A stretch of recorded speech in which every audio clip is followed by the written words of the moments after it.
Noyabrın 3-də Bakıda və Abşeron yarımadasında bəzi yerlərdə arabir yağış yağacağı, gündüz tədricən kəsiləcəyi gözlənilir. Bölgə TV-nin xəbərinə görə bu barədə Milli Hidrometeorologiya Xidmətindən bildirilib.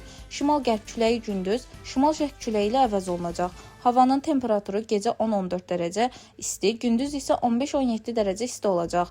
Atmosfer təzyiqi 770 mm civə sütunundan 773 mm civə sütununa yüksələcək. Nisbi rütubət gecə 70-80%, gündüz isə 60-65% olacaq. Azərbaycanın rayonlarında hava şəraitinin əsasən yağmursuz olacağı gözlənilir. Lakin gündüz bəzi yerlərdə qısa müddətli yağış yağacağı, şimşək çaxacağı ehtimalı var. Bəzi yerlərdə arabir duman olacaq, mülayim şərq küləyi əsəcək. Havanın temperaturu gecə 6-10 dərəcə isti, gündüz isə 17-21 dərəcə isti. Dağlarda gecə 0-5 dərəcə isti, gündüz 7-12 dərəcə isti olacaq. Dilbər Vüqar qızı, Bölgə TV.